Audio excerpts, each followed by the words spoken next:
besides that, the mosquitoes might get a little tough. All right, we are here this evening on August 4th at the home of Gary Drotts, and I have the pleasure of interviewing Gary. Gary has been a mentor to me and a supervisor to me for several years with DNR, so it's especially fun to get to visit with him. My name is Jody Provost with the Wildlife Society, and I guess with that we'll just dig in. All right, so Gary, would you like to tell me a little bit about your history growing up, your education, kind of what inspired you to do what you do for your career? Sure.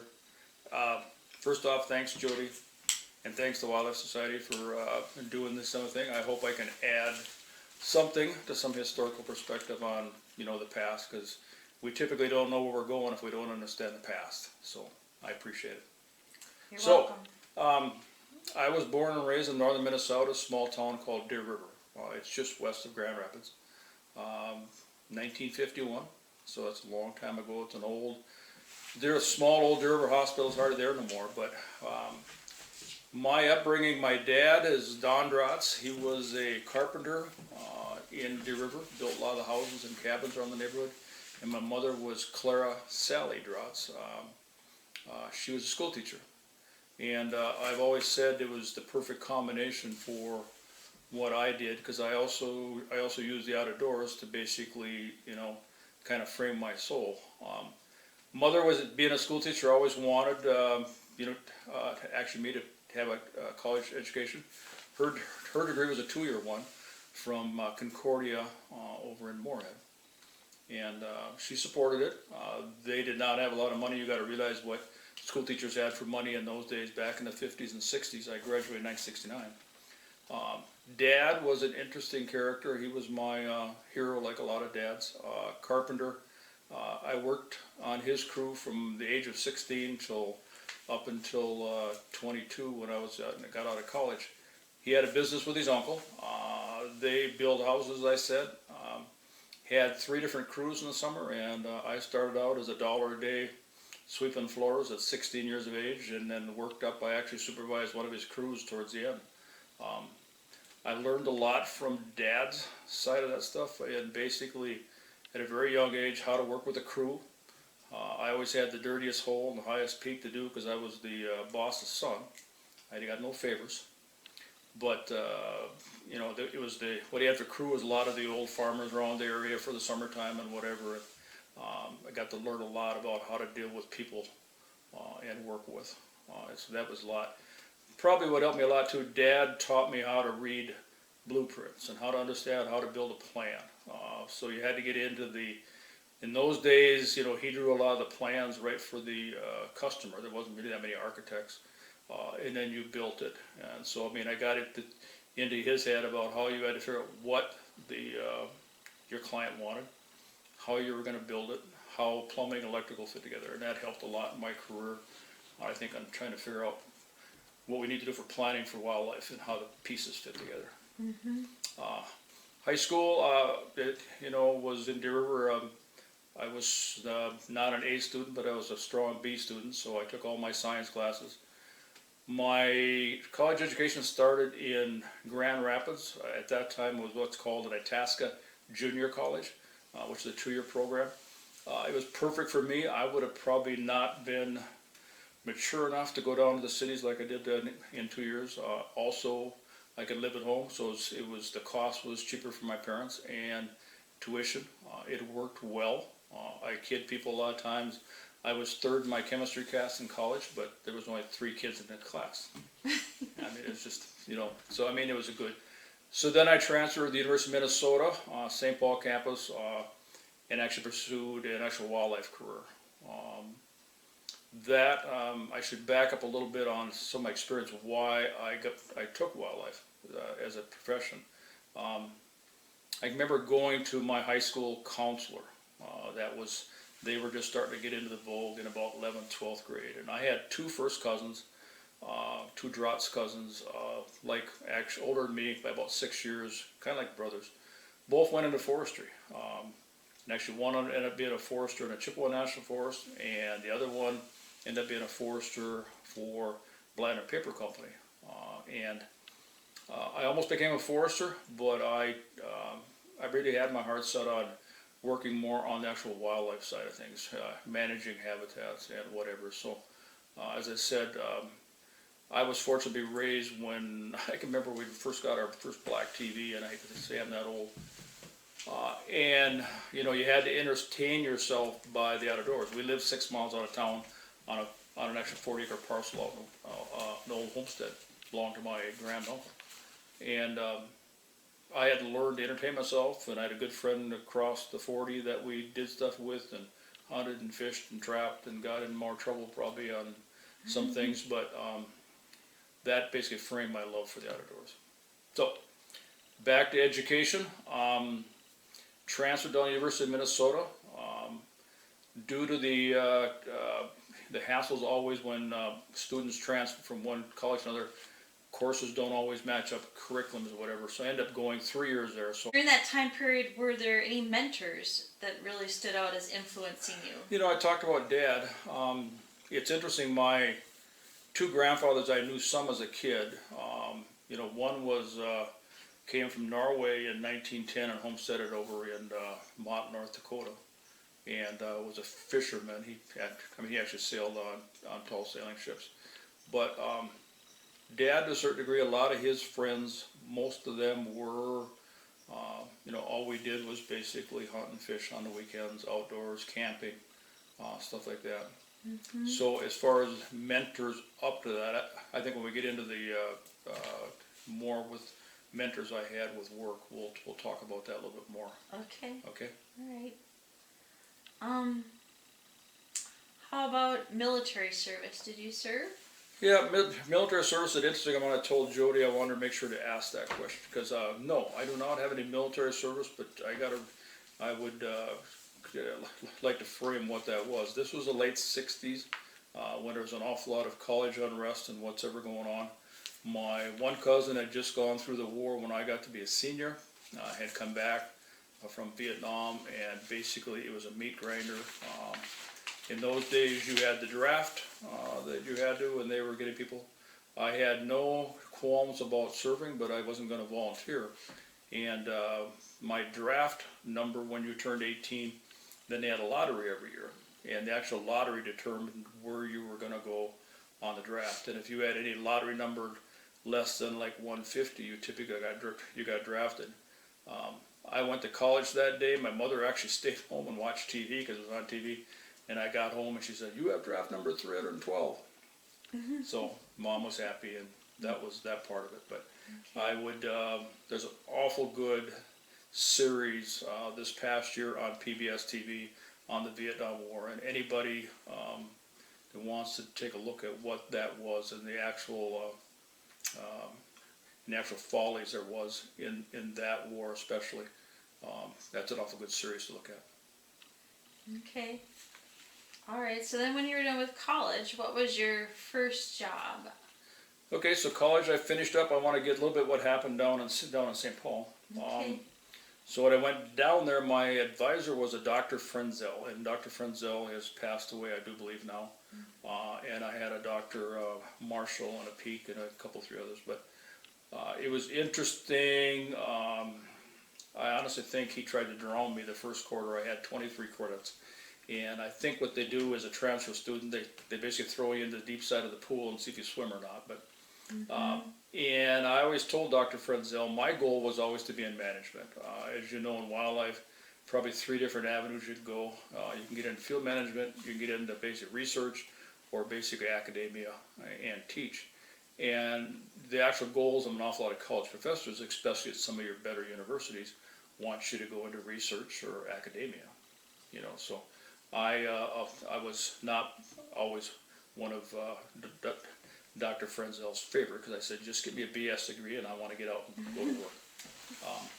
So no, I mean, the courses were fine, and I would basically proudly say I helped hold the curve down. I did not, again, I was not a straight A student, but I was persistent. I think that's one of the things that I look at for a lot of times in careers and jobs. When I had kids come in and talk to me when I was in the office, persistence is probably one of the hardest qualities to have if you want to get into this kind of profession. Okay, and so then what was your first job then? Okay, so what I did to get my first job, got to realize I got out the spring of '74. So I told you I went 5 years. Fortunately, my 5th year was the fall and winter quarters at that time, not semesters. So I graduated in March, which gave me an actual leg up to actually apply for an awful lot of the summer seasonal labor jobs that are out there. And you got to realize this time we had the civil service test at that time. There was 300 people that were taking the test a year for 5 positions or whatever. And it took you time to get high enough on the list. So usually you took a seasonal job for a few years and tried to get in over time. So I had a good friend of mine, Larry Gates, was working as a part-time person over in the Centennial Building at that time, which is DNR headquarters just south of the state capitol. And he said, come on over to see me someday, and then if you got enough nerve, just walk over and ask to talk to the section chief at that time. And that was Roger Holmes, was the section chief at that time. So I took the bold step of being a country boy, going down and seeing Larry, and went over, and Paulette was the secretary at that time. I said, yeah, I'll go ask Roger. And Roger, a lot of people have probably mentioned more time, he was an area manager and then ended up being section chief and division director. Very highly regarded for an awful lot of stuff for wildlife. Let me in, sat me down, talked to me like an average Joe. Said I'll see what I can do.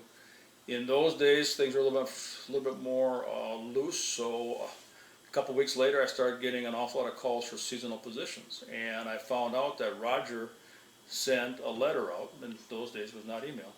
Sent a letter and said, "Here's Gary Drotts' resume. If you got any seasonal positions, call him." Nice. So I mean, that's kind of what. So what ends up happening? I had 3 or 4 offers. One of them was I could have been a duck bander at Bemidji, and that sounded very interesting. But I was never really totally into waterfowl that much. The other one was down here in Brainerd, being a 9-month seasonal labor, and I took that job, and I was there ever since. Different positions, but which we'll get into. Okay. So what did they pay you back then when you first started out?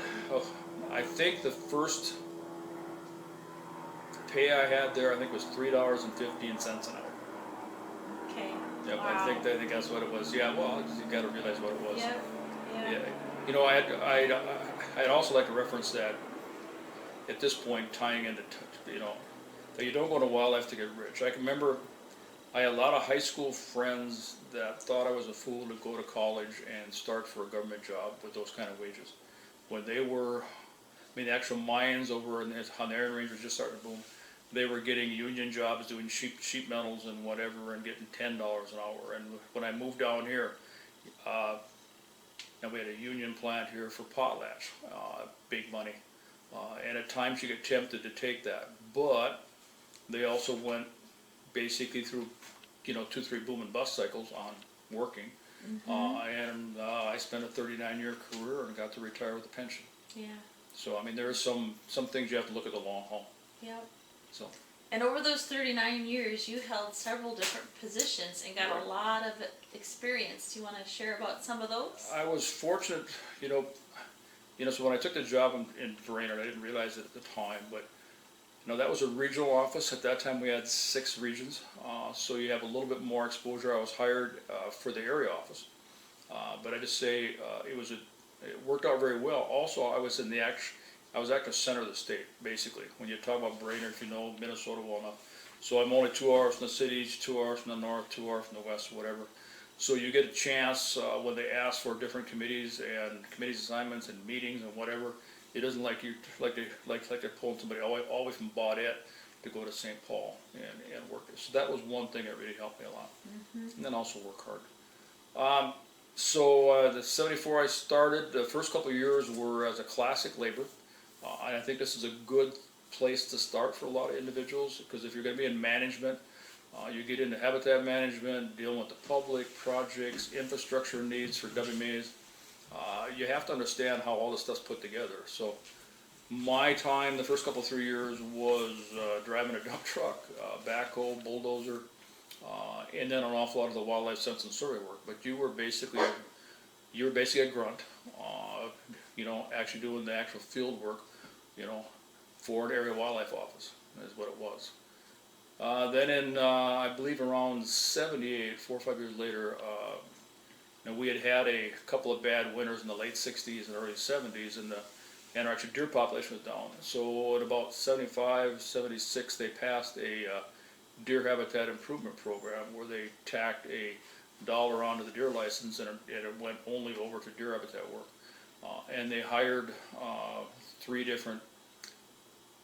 basically three different wildlife specialists, and that's when I had finally gotten high enough on the list, and I was already working, and you get to know somebody. So then when the list comes in and you do an interview, it helps to know some people and hire. So that was my first full-time job as a deer habitat specialist.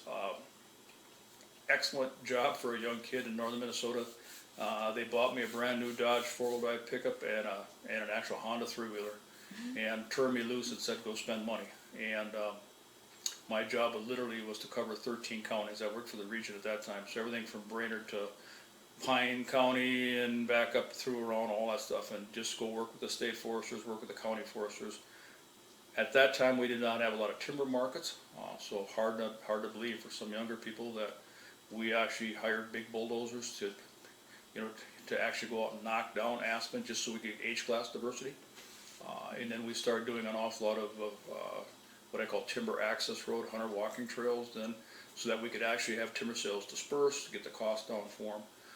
So that was a very interesting job. After that, I moved on to probably in the mid 80s. They went to hiring what's called a regional forest wildlife coordinator, and that was a promotion. I was an entry-level specialist under the deer program, and then when I got to be regional forest wildlife coordinator, they promoted me to a senior. It's just at different levels in organization as you move up. That was when we started doing more coordination with forestry directly, and had to write policies and what was called TIMPIS, which stands for Timber Management Planning Information System. I was also in on some of the first initial subsection forest resource plans, and also got pulled into, I was actually one of 3 people, Dave Dickey and Leroy Rutsky and I on the wildlife side. We were the 3 wildlife people that wrote the initial forest wildlife coordination policy, and at that time was called an Orange Manual on the actual management of deer habitat compartments and all that stuff. Okay. Held that position until about the 1990s, and then I wore a couple of acting hats during the 1990s that were, actually one of them comes in with Jody, but the early 1990s, I had a pretty good knack for dealing with budgets and understanding work activity and planning, and I told you part of that I thought come from working with Dad, trying to understand systems and how they work together. So Roger Holmes put the word out that he was looking for somebody to work temporary in St. Paul for a couple of years to clean up actually one of their federal aid plans, Pittman Robinson plans, and also implement what's called a wildlife management system, which is cost accounting and a lot of boring stuff, but somebody's got to do it. So I volunteered for it. They accepted me. I worked 4 years in St. Paul half-time. They would pay for my travel down. That was part of it. I said I would work 2 days a week in the cities and then actually 2 days back up here. Very interesting assignment. Worked under Tom Isley at that time. Tim Rebeker was the section chief. I can remember sitting in Roger Holmes' office the very first day down there, and he scared the hell out of me. We were going to be under a federal aid audit, and they were going to take some of our money away. And Roger Holmes was the section chief at the time, but he was also in charge of, he was the head of the national whatever organization of,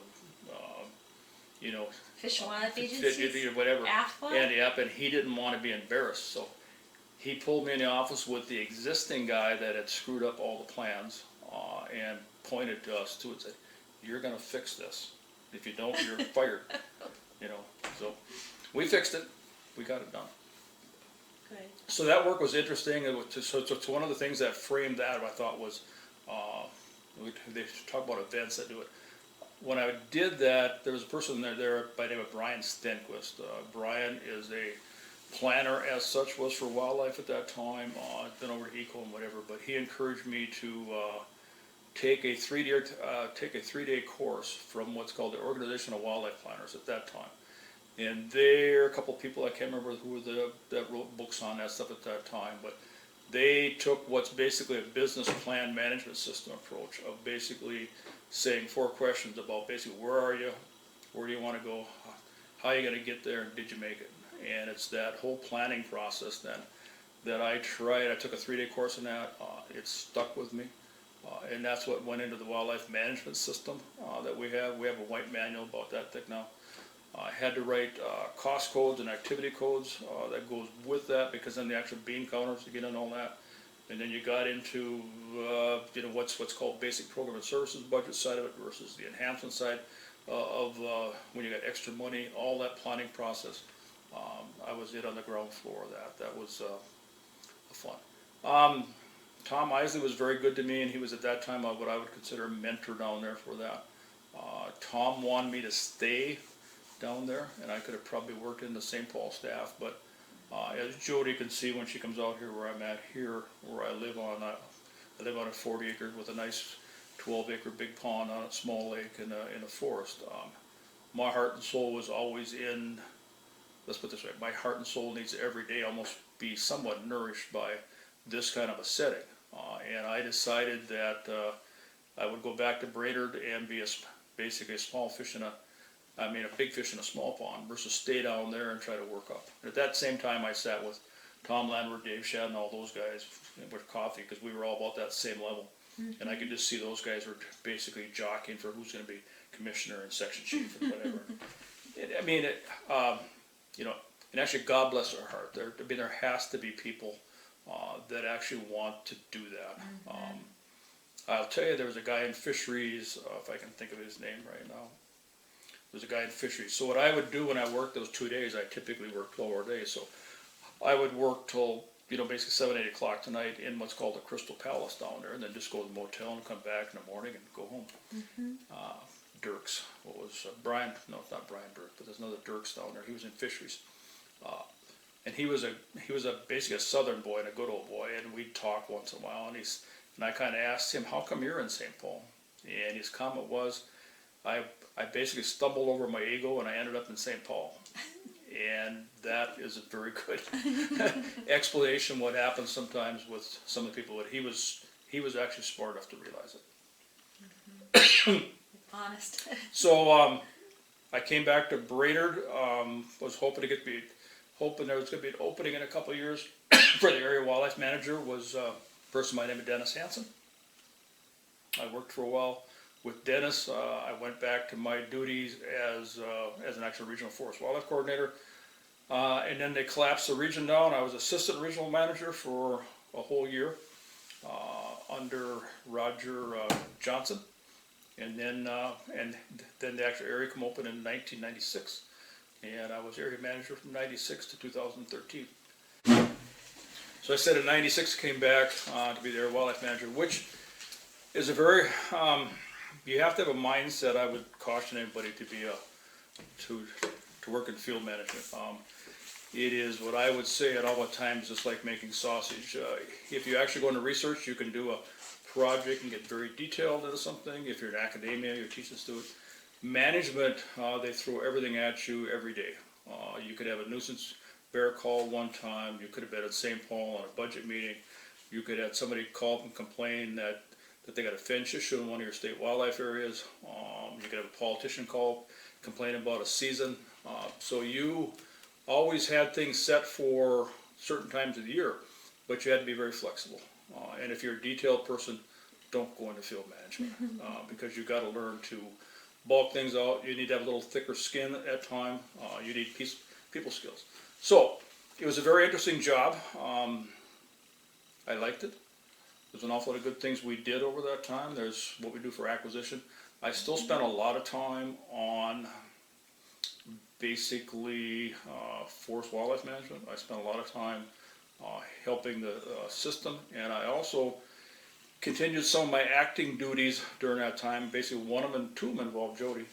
I was just getting done with my regional forest wildlife work when I was working in St. Paul, and one of the things they did, we had I got put in charge under Tom Isley. I got to work on a lot of the statewide budgets and how they divided things up.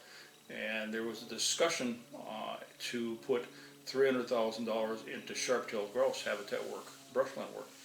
And basically knowing that I'd like to know more about what was there, those 4 steps, where we were going to go and whatever in there. And we were just starting to get an ecological classification system put together. So I said, let's take 10% of this and put into a plan. An assessment and a planning process. And I was actually one controlling the budget somewhat, so they said yes. Then I came back to Brainerd, and that's about the time Jody showed up down there when she was following her husband down when he took his job, and she'd been an assistant up in Carlstead. And so I got the chance to have Jody come in and talk about, hey, we need to do this, what's at that time called an open land brushland assessment, basically a sharp-tail thing. And it worked out very good for Jody and me. I got to meet Jody, but that project took us almost 2 years, I think, about a year or something like that. So that was one of the extra duties, and then also, Jody, I think we went right from that one into GAP, didn't we? I don't know if you were off at all. Yeah, no. So then, working area side and also working a lot with the ecological classification system. I was very fortunate in our office that actually probably one of the fathers of the ecological classification system in Minnesota was Brian Hargrave. He worked for forestry. He was a soil scientist, a very knowledgeable person, very nice guy to be around. And I got to see and take a look at how the actual ecological classifications at the different levels that they use, from basic province down to subsection down to LTAs, that you could really predict a lot of the habitat things that we needed to have for wildlife. So what I found out going on, there was what's called a gap analysis project. It was an actual federal process by the USGS, where they did our actual Department of Forestry, Division of Forestry, did a statewide land cover assessment down to each individual third of pictal. And then the other step was going to be they had to find somebody in the wildlife side that would take over and actually make up models for every single, for 400 and some basic vertebrate wildlife species we have in Minnesota, to then show basically to actually benchmark where we had range and distribution of habitats in Minnesota. Again, then we got the money and the budgets and about $100,000 a year for 2-3 years. That was on top of my area duties, and as my 2 staff would say, GAF stood for Gary's Always Pissed, because I was trying to juggle too many things and whatever. But it was a very interesting project. We finished it up to basically the feds, but we didn't get a total report done. We got all the models and all the information in. It's one of probably my low points that we didn't get a chance to basically implement that as well as it probably should over time. But so Okay. yeah, and then I also worked on a special project was wild rice. I was born and raised in Dearborn. I started hand harvesting wild rice when I was probably 14 years old. I've done it for over 50 years. So with my knowledge of wild rice, I got to be one of the wild rice experts within the section of wildlife. So we then did a lot of work with the capabilities of your computers and GIS system. We actually expanded the inventory to what we've got now for a nice. We went from basically only about 30-40 lakes listed as wild rice lakes in Minnesota, which were the big major ones, bowstring, leaks like that. We did a very detailed inventory across the whole state, talked to all the harvesters, talked to all the bands. So we did the assessment, and we did a harvester survey report, see what's out there, and then I was also part of a state legislative report that went in. So there's a lot of other little things in there. It all depends on how, what you want to take on, what you want to do. You've influenced a lot of angles over the years in the section of wildlife. Yeah, it was interesting, but I was also doing things that I wanted to do though. I mean, working on the actual wildlife management system was a little bit of a pain. There was a regional, at that time I had people on my work committee that were above my rank, okay? And we were trying to implement a cost accounting system, and so you get into a forest opening, you get into prairie gas planting or whatever, and that's what you have to put on the cost code for the bill out of what fund. Because then the actual politicians can track those dollars, federal aid can track whatever. And this person one day had the section chief in the meeting with me and other people, and I was getting beat up for what I was proposing for a work activity structure. But I've been working with the feds, I've been working with the politicians, and the actual budget people, and pretty well knew what we probably had to do. And that person was going, I want 2 work codes, good work and bad work, and you go to hell. And one after that, not too long after that, I was back to my desk, and the section chief, Tim Bremerker, called me up and said, come down and talk to me. And I'm going, oh shit, I'm in trouble. But Roger said, if you want his ass, he's yours. I'm gonna kick him off. And I said, don't do that, because then you just help him out. And I said, I want him on the committee, because if he's behind me, he's nipping on my heels. If he's on the committee, he's in front of me. So you have to sometimes realize that you can't take a vendetta out and get somebody actually removed. So. Okay, so then in your retirement though, you keep awful busy too. So retirement has been interesting. I retired in 2013. I tell everybody what I had received for advice was to kind of don't speak for too much right off the bat, because you're going to get swamped. You got to take the first year basically somewhat off and just kind of hang out and see what you want to do. And that's probably what I did the first 2 years. I did more hunting and fishing. I also realized that I still had I've told people, I retired from a profession, but I didn't retire from a passion. And I've always been heavily involved with a lot of groups. When I was area manager, I was with the Minnesota Deer Owners, a life member. I was their banquet chairman many times, Minnesota Waterfowl Association, Rough Grouse Society. I worked with a lot of those groups, and not just because it was part of my job, but because I enjoyed doing it. A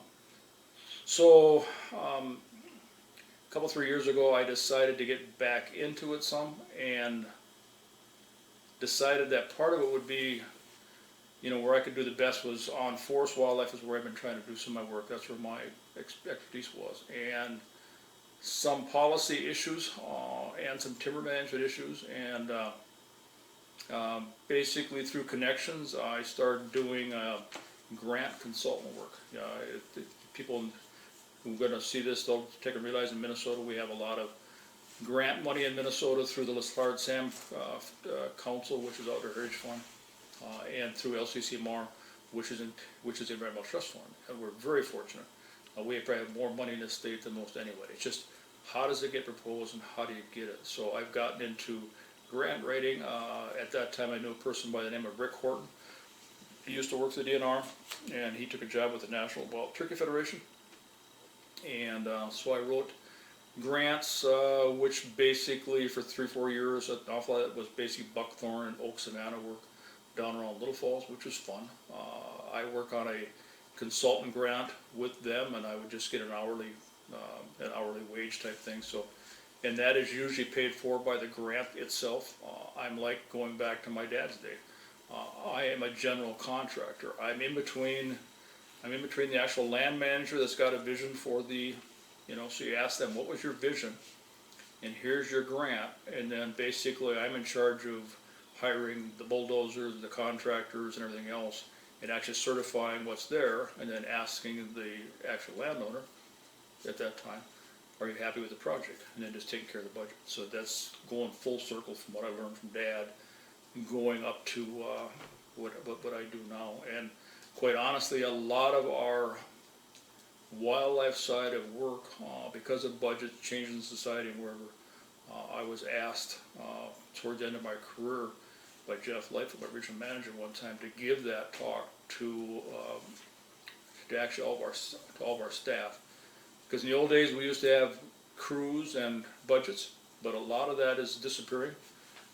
And what we're gonna see more and more is our field staff is gonna be in charge of nuisance animals and what I call, you know, and actually doing resource assessment work. But the habitat dollars are gonna come in through grants. That's the actual desire by the politicians, because they don't have to pay for that permanent staff and they don't have to pay retirement. But you got to realize that's going to be the function that's there. So there's going to be more and more need for grant biologists, grant managers, and the actual processes that's going to be set up for that. So now, the last 3 years, I've been with the Rough Grouse Society. Again, temporary type thing. It's, you know, it gives me $5,000-$10,000 a year. Been very interesting. There's 6 grants for about $600,000 right now. I got. We have a hunter walking trail grant right now that I hope we get to clean those up, and then they just put in a $5.6 million moose habitat collaborative grant. That will be an interesting one. So again, getting back to my history and working on management, it's been a good fit. And some of the things you talk about underscore the importance of continuing to get these sources of grants into the future too. One of my biggest pet peeves right now, and I'm going to run out of age as far as time, is trying to figure out to get these groups to work better. As far as Jody is right here sitting with me, she's with what's called the Minnesota Forest Habitat Collaborative. They're making an effort that way, and it's been a very good think tank thing. But then it's trying to figure out with the dominant groups right now. Minnesota Deer Hunting Association, I sit on their state habitat committee. I'm getting a lot of influence now with the Rough Grouse Society, National Wild Turkey Federation I've got. Those are the 3 big ones in the forest. And they all do their individual thing, but they haven't really thought over too much how to do more collectively. And quite honestly, where I see things could work, we have in this state what's called a Minnesota Forest Resource Council. And the Forest Resource Council has staff that writes basically regional landscape plans, and they pull in the counties, they pull in the state, and whatever. And it's a very good process, and it looks at forest resources as a whole. It may be a little bit biased towards timber, but they do a good job on recreation and all that stuff. And they set goals they set goals and objectives within that. And a lot of it points to things that are not typical timber management. It's concerns for jack pine, oak, whatever, things like that. I would like to see that over time, these groups put together, like about each year, they'll take one of those regional plans, and they'll ask for a bunch of money out of the Lassard Sam Council, and then do a bunch of projects within that. So that'd be a good way to frame that, instead of each one doing their kind of shotgun approach to that. But what you realize when you get out of a state job, you are at the bottom of the pecking order, everything again. You hopefully have a good enough reputation yet that you can work with people, and it takes time. It takes time. And I'm 69, I'm going to run out of time. Okay, a couple questions then about your career overall. What would you say the highest point of your career was? You know, I seen that question, and there's probably not a single one. You heard me say some of the major projects I worked on. I mean, I take a lot of pride in what I did for the section in actually doing their wildlife management system. I think I was the right person at the right time to help pull that together. I'm really happy about what I did for wild rice stuff. I was also 2 years ago on the Governor's Wild Rice Task Force as the only non-native person on that to be. And unfortunately, that turned too political. I learned a lot about political processes and testifying and whatever. That kind of fell apart. And even things like what we did, Jody, for the actual brushland sharp-tailed grouse stuff and like that. I mean, the actual pattern of the actual tools we have nowadays through GIS and computers and the mapping capabilities we have to do some kind of assessments. One thing I'd like to bring up right now, probably it's going to be a question Jody's going to clean up with, but one of the things, the biggest changes, but what I see, I go back when I started, especially working with forestry, when we had hand-drawn maps of timber, and then we have what's called spindle cards. They're left over from the Second World War. They were a punch card type thing, and you just basically whatever, if you're in a business or inventory, you just had your little thing on here, and then you put the spindle through it, and you cut the little grooves in it, and it just basically everything that fell out was what you weren't searching for. So if you want all the aspen in this section, you know. So we went to then hand-drawn maps and tablets. We started getting the first computers that came in. I fortunately was at somewhat the age where I could have ignored computers, but decided to be in it. So I took a lot of computer courses and whatever. So we've gone to now the capabilities we have with computers is phenomenal, and the information we have is phenomenal. But two main things happen that I can't preach enough. In the old days, when we had spindle cards, we could not do much damage because industry and everybody else could not nitpick about how many acres of what there was in the state and whatever. An awful lot of stuff sifted through the cracks. We now have, with a lot of our natural resource management, too much over-analysis and whatever. So nowadays, they'll come through, for an example, on timber management and say you've got 10,000 acres of aspen out there that's over mature. It could be 10,000 1-acre islands out there that you can't get to and nothing else, but it shows up. In the old days, you couldn't find that, but nowadays they're getting too fine a detail. Also, we've gone so far on the actual knowledge of species, ecological stuff, non-game stuff, and whatever that. We're almost getting what I would call information paralysis. How do you sift through it and work? And that's where we have to get into things like focal species and try to work. There's an awful lot of good way to do some, do some landscape planning, but just how complex does it get? So, excuse me, I just want to make sure I didn't miss that. Yeah, no. Okay, so how about, what would you call a low point in your career?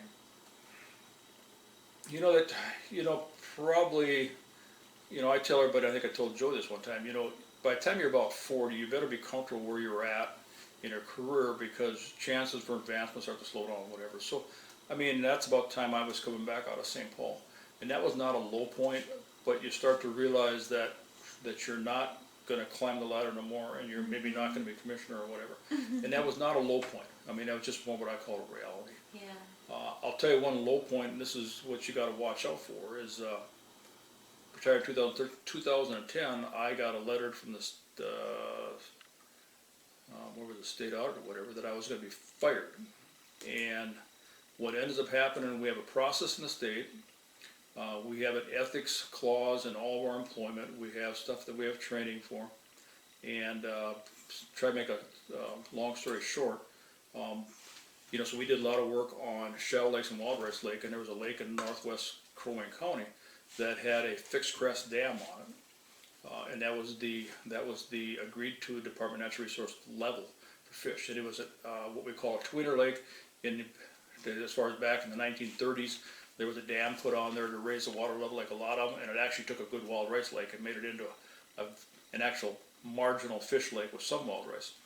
So, but it was on our list to work with, and my staff, when they were driving on and working on different things, they would stop by there, and if there got to be a beaver dam in that, it was our duty to take that beaver dam out. Well, a far right, there was an actual landowner on the lake, came by and accused us in the actual letter of being black helicopters, and this is my right to have water levels. So about a year later, I get this letter saying I'm being fired. So I never did find out who it was, but I'm pretty sure it was him. So there's a process in Minnesota where any citizen can file a complaint against you. You cannot learn who it is. They protect them. And they put you through the ringer saying you're going to be fired, you could be fired, you're going to lose your pension, and all this stuff. So that's a very low point in your career. I was not that worried because I knew I did not do anything wrong. But I had gone through. But you talk about, and it was kind of like, well, I'm going to retire anyway in a couple of years. But you just, you'd hate to let the bastards win. Yeah. Excuse my French. So what ended up happening, he threw everything. So here's what, so they collect information on you for a couple of months, and then you go down and you get to go to a one-person hearing with the investigator, and you get to have a lawyer, which is actually your union rep, and she was a college person, just didn't know anything. And they go through all this stuff, and it's interesting how he had thrown everything at the wall. He even said that I was up in the airplane flying, looking for wild rice and to harvest and whatever. And I says, two things. I said, I put in an actual potential conflict of interest on this 5 years ago to my supervisors. And they basically said, if you do this, this, and this, you're fine. And I said, besides that, you can check the department, you can actually check the department aircraft logs, the game wardens when they fly anybody, they have to put out a log on who's on every flight. I said, just go check that. And I said, I purposely didn't do any flying, you know, for wild rice. But I mean, he threw everything out there, so I got cleared. But just, so that, I mean, that's a low point. Okay, how about we talk about something humorous? Your most humorous experience, and for some reason I'm thinking working with Mike Loss and Marty Anderson over the years, there must have been quite a few humorous things. You know, there's nothing that sticks out. I was fortunate, so when I was area wildlife manager, we had a staff of 2 people and a part-time secretary. And one thing that's really good about working with the DNR, it's a very good, I believe, organization to work for. They're good people, usually common goals, and it works. So I had, Mike Loss was a technician I had, and God bless his soul, he was, Mike Loss's name was, his actual nickname was Total Loss. But he was, so he went to school, he was born and raised in Brainerd here, he went to school at the VOTEC and came right out, just like me, wanted to get rid of it. Very good at a lot of different things. But you gotta realize when you have staff, an awful lot of training people figure that we're all lumps of clay and that we can mold you through training. And my job as a supervisor, I thought, was not that. I had to somewhat do that. You had to basically lead through examples, but you also had to realize they had some expertise and some desires, and so you would let them do some of that if you got what you wanted to. And Mike Loss's stuff was always waterfall work, beaver dam work, hard worker. So I mean, there was a lot of numerous times in there. One of them is basically was a little bit on his side, but he actually burned up a piece of equipment. And he's got his he's got his burnt coveralls and whatever. And I actually used that picture in his retirement, but. I mean, it was not really his fault, you know, but it was one of those things that happened, you know.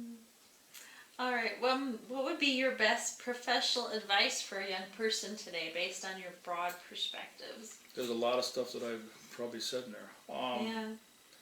You know, through high school, take a lot of science courses. You'd be surprised how broad of a science background you need in wildlife. Then decide somewhat, do an awful lot of volunteer work when you're even in high school. Actually go to the office, ask to go on a ride along. Get a little feel for what kind of profession you want to go into. School, you don't have to be the brightest of it, just as I said, persistent. And also don't realize that when you first get out that you're going to have the highest, best job in the world. Work your way up, get some stuff there. And you're also not going to get rich at this job, but if it's part of your passion, you want to do it. So probably that's all I can say. Okay. How about, I'm curious to know, what would you consider your most dangerous or frightening experience? I've seen that question. That's interesting. You would think within this. I never had any big safety issue. There was a person, one of our guys, up in the Northwest. Remember, Jody, you might have been up there when basically what's his name was actually cleaning out a culvert, and he got sucked down the culvert and bounced out the other end. Stan Wood. Yeah, Dan Wood. So we had one of our wildlife managers, cleaning out a control structure in water, and there got to be enough water pressure, and he was in his hip boots, and it sucked him through, and it was a big enough culvert. Fortunately, he got through, so he could have very easily died in that. Yeah. And there's actually follow-up stuff. I was also, 2 different things. Number 1 is prescribed fire. We do prescribed fire a lot and never got into a big issue with it. But when I worked my way up. So I went from being basic ground pounder on that to ignition specialist, rope plans, also burn boss. And when you get to be burn boss, you need to have a little bit of guts with it, because it's always too easy to say no. You got to be right up against those windows, usually the tip you get any kind of a decent burn. And we burned a 80-acre jack pine burn over in the middle of 2 townships of jack pine over by Wadena one spring. And it had been logged, we had a good break around it, but we knew we were gonna have a lot of buildup, embers coming out, so we set the burn plan up right. We had crews, to actually support the break. We had crews to actually check for spot fires. And the district forester was out there. And he didn't realize it, but when I grabbed the grip torch to start it up, I gave him one too, and it says, "We were in this together." And I made him go around and start lighting things. But that was probably the biggest flames and stuff, and I'm going, oh shit, we're in trouble. That collapsed just huge way over the treetops, but it worked just like it's supposed to. We collapsed in the middle, and then we got a few spot fires on the outside that we can control. The other one is more personal threats. I was personally had 2 death threats, and people would not realize you would get that. Both of them had to do with deer. One was, we've had a couple, 3 different deer feeding programs when I was through my career, one in 87, one in 78, and whatever. Very contentious, because always it seemed like we would have a deer feeding line through Brainerd. So you could hand out feed on one side and whatever. And I had a guy very upset south of town call up and saying, "I'm looking for you with the gun in my hand this fall." Now, it's a partial passing threat, but it's a verbal threat. The other one was somewhat tongue-in-cheek. So we had, when you're actually area manager, you also set population goals, seasons, stuff like that. So we have around here what's called a cabin country around Brainerd Lakes, and it used to be part of a bigger deer permit area. And we could never harvest enough deer within this kind of suburbs almost that we got high density cabins here. So we carved out permit area 242. But just before we did that, it took me a couple of years to convince St. Paul to do this. There was a guy that was driving from Brainerd to Walker every day, and what would that have been a year? We were just right up against deer everywhere. And he had hit 5 deer that fall. And he called up and just ripped me, "You gotta open hunting season again and whatever. Where do you live? I'm gonna throw a deer out in front of your truck when you go by," and stuff like that. So those are somewhat humorous, but they're also, It didn't occur that maybe it was his driving skills at all. Well, that's what I was trying to, but he had, I have hit 9 deer in my life, so it comes up, but he'd hit 5 one fall.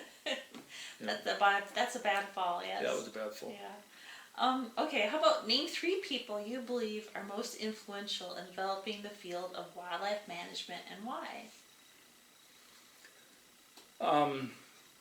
Since I have a little bit of statewide perspective, I worked in St. Paul, I'm going to basically dabble a little bit. So, it gets into, some of the policy people, some of the research people is what everybody gets into. An awful lot of times people in management get overlooked. But as far as Roger Holmes, had a lot of charisma, he had a lot of political, and he could carry he carried the division for 20 years.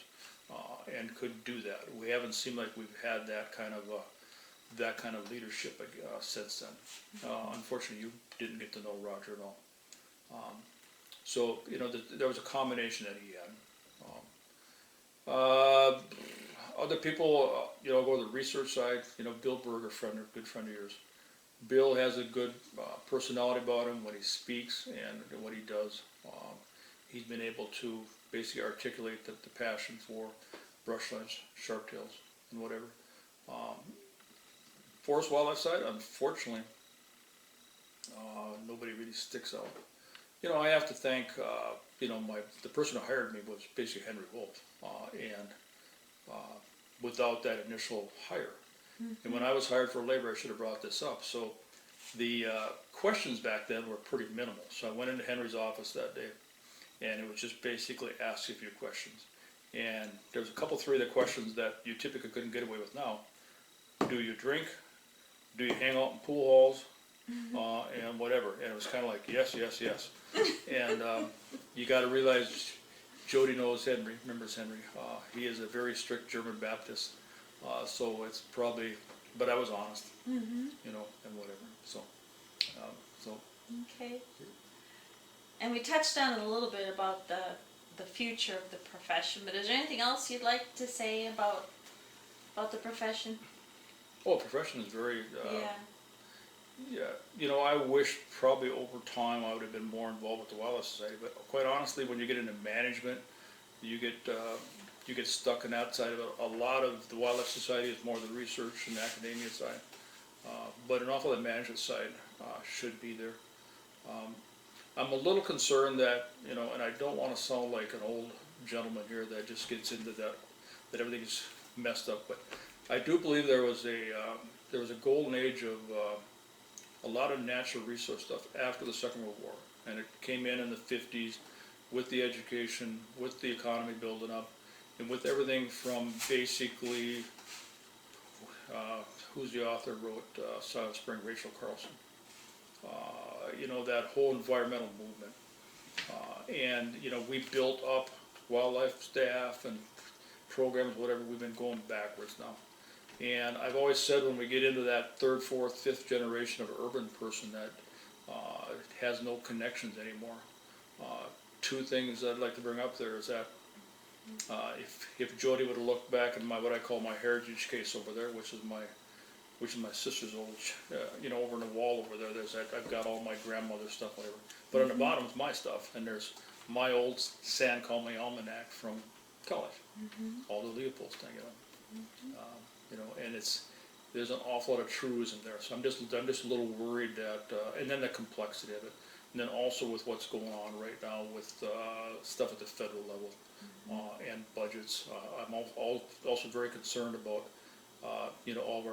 all our nonprofits that are in wildlife, whatever, DU, pheasant, rough grouse, say the next few years get really tough. And if we lose that, how do we get those back and that money? So it's going to be, you're in for some tough times. I hate to say it. But. Yeah, okay. Given that, what gives you hope for the future of the wildlife profession? Well, it's definitely necessary, for sure. A couple issues that Jody knows I've been involved with.